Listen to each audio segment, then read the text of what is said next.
Have you ever wondered why prices keep rising, why interest rates change, or why economies grow and crash?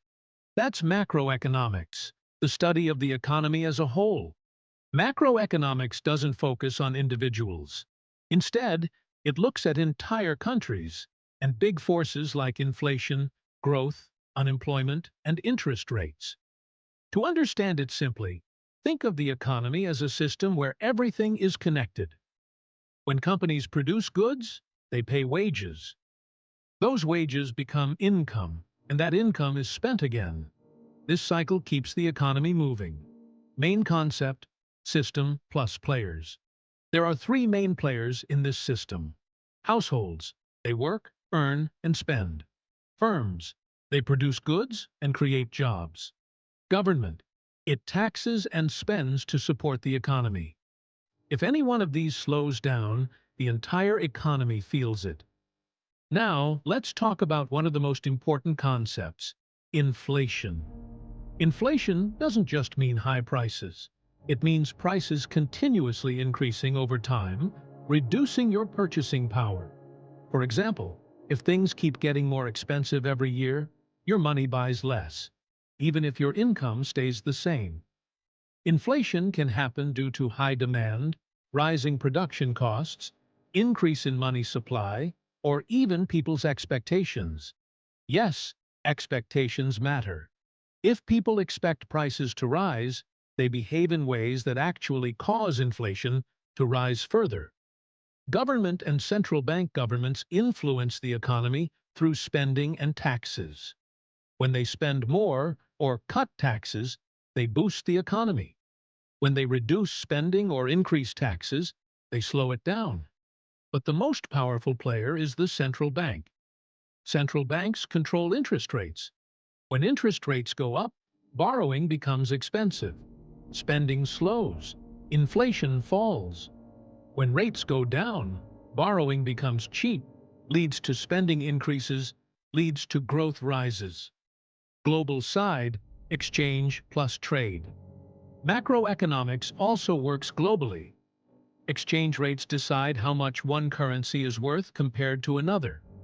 If a currency weakens, imports become expensive, exports become cheaper. Trade between countries creates surplus or deficit, but neither is always good or bad. It depends on the situation.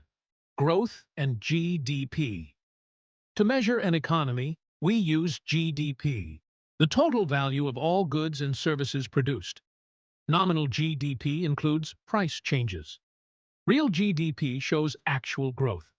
GDP per person helps us understand living standards, but it's not perfect.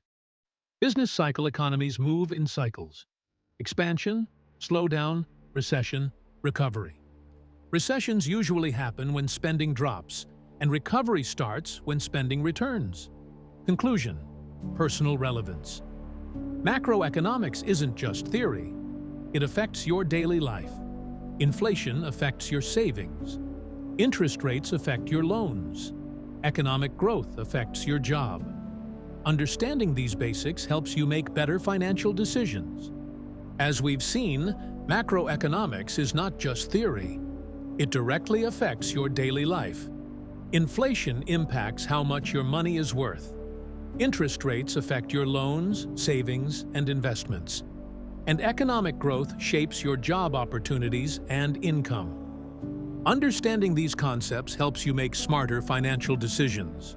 Now, one important thing to remember is that economies don't move in a straight line.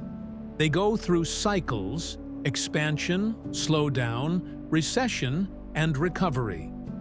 During good times, spending rises, businesses grow, and jobs increase.